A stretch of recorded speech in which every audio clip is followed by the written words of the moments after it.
दिल्ली में सरकार ने आरोप लगाया है कि आम आदमी पार्टी सरकार और एनजीओ की मिलीभगत से रैन बसेरों में कथित भ्रष्टाचार हुआ, लेकिन अब नई सरकार ने सख्त रुख अपना लिया। दिल्ली के शहरी विकास मंत्री आशीष सूद ने आज सरयू काले खान इलाके में 5 रैन बसेरों का औचक निरीक्षण किया और कई खामियों को लेकर कड़ी कार्रवाई की बात भी कही है।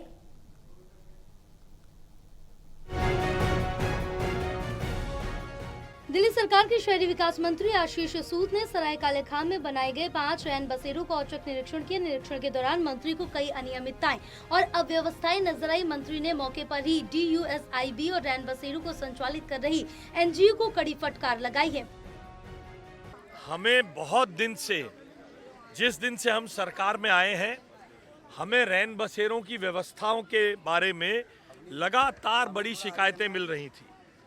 हमें शिकायतें मिल रही थी पत्रों के द्वारा, हमें शिकायतें मिल रही थी लोगों के मेमोरेंडम्स के द्वारा कि इन रैन बसेरों में पिछली सरकार के कार्यकाल से एनजीओज के साथ मिलकर बहुत बड़ा घोटाला और घपलेबाजी की जा रही है।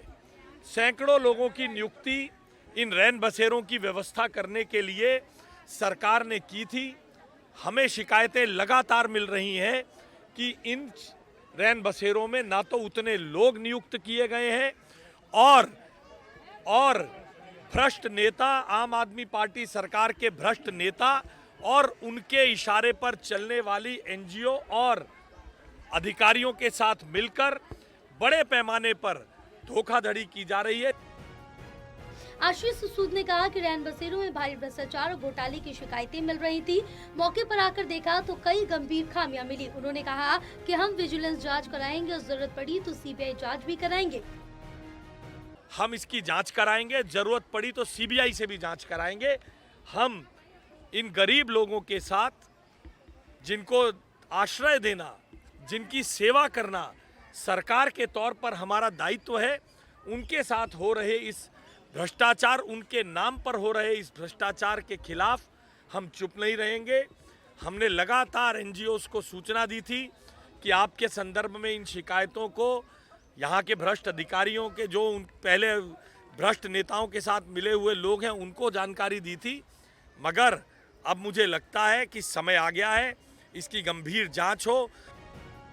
मंत्री आशीष सूद ने कहा कि पिछली सरकार ने सैकड़ों लोगों की नियुक्ति का दावा किया था, लेकिन हकीकत में ना तो वे कर्मचारी मौजूद थे और न ही वहां रह रहे लोगों को मूलभूत सुविधाएं मिल रही हैं। उन्होंने एनजीओ और अधिकारियों की मिलीभगत से गरीबों का शोषण होने की बात कही है। टोटल टीवी के लिए प्रणय शर्मा की रिपोर्ट।